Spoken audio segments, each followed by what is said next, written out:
As we mentioned before, the top portion of the interface here is my preview area. Allows me to preview some of my inputs into the TriCaster.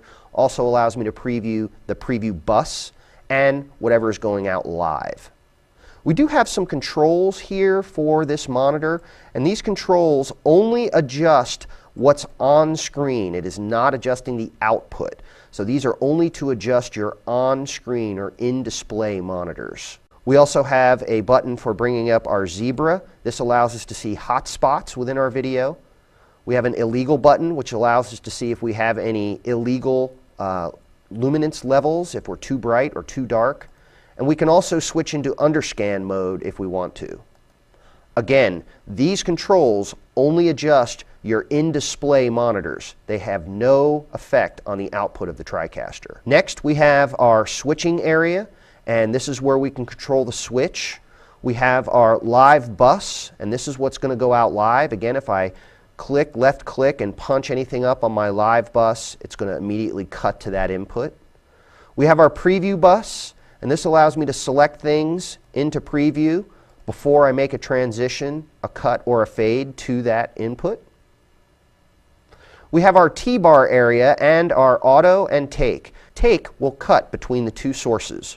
Whatever's on live and whatever's on preview are going to switch places. Auto is going to affect whatever transition you currently have selected in the transition area over here. I'm going to select the fade, which is always the first effect available in every bank. We have 5 banks of transitions available over here, and the fade is always the very first one in the upper left corner. With the fade selected, if I click on auto, we will get a fade between whatever's on preview out to live. Now we have some keyboard shortcuts that help us out a lot here. The Enter key, either the one on the numeric keypad or the one on the alphanumeric keypad, they both do the same thing, and they will execute a take or a cut. The space bar on your keyboard is the same as the auto button, and it will execute whatever transition is currently selected. Now, in our transition area, as I said before, we do have 5 banks of transitions available, and the TriCaster comes with a wide variety of DVEs, or digital video effects. So if I don't want a cut or a fade, I can simply click on one of the DVEs and then execute it by hitting auto or spacebar. And you see we get a nice fancy transition. Again, there are a wide variety of these. We have 3D DVEs.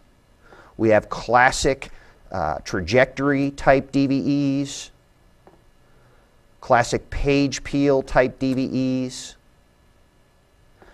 And if we go through our banks, we have classic wipes, fades, and again some very unique 3D DVEs that are only available to you in the TriCaster.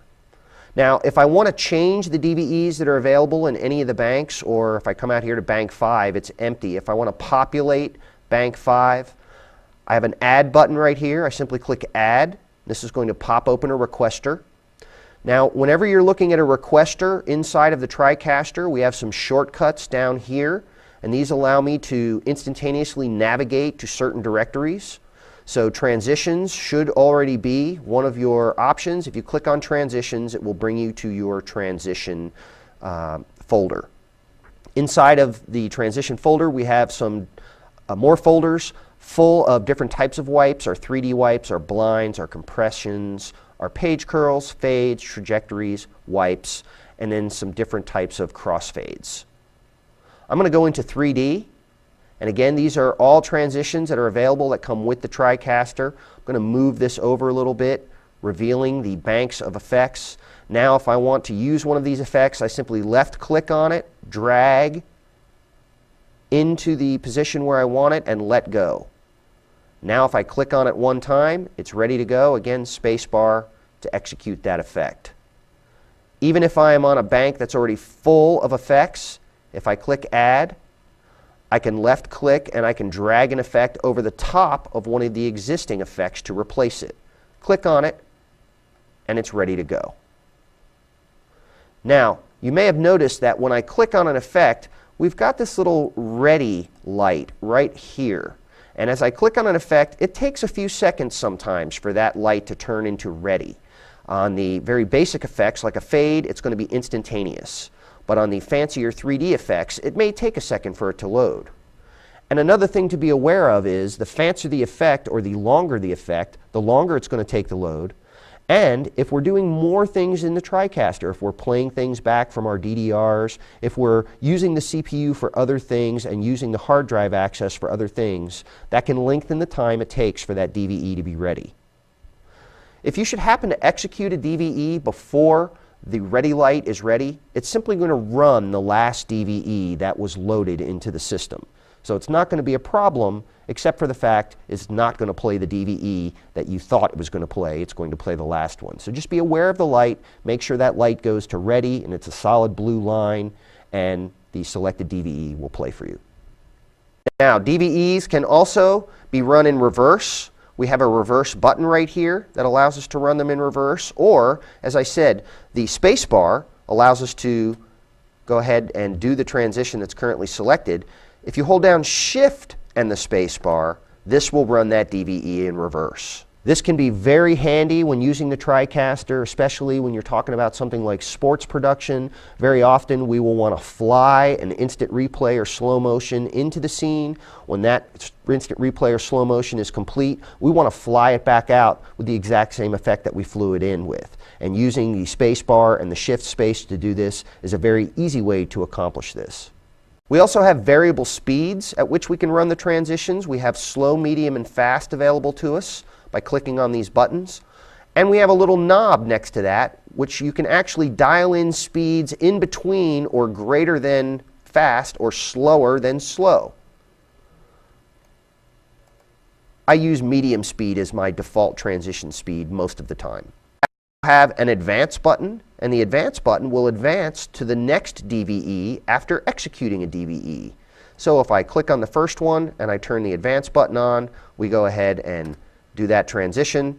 As soon as that transition is complete, it will load the next transition. I do that one. As soon as that transition is complete, it will load the next one, and so on. We do have, as I said, 5 banks of effects to choose from, and we can populate them with the effects that we want. And we do have direct access to not only the banks but also the effects using the keyboard. Using the numeric keypad on the keyboard, the first number that you type in is going to take you to the associated bank. So again, if I type in number 3, it's going to take me to bank 3. The next number that I type in is going to take me to the effect. So if I type in 1, it's going to take me to bank 1, and then the number 1 takes me to the first effect. If I type 1 and 2, it takes me to the second effect.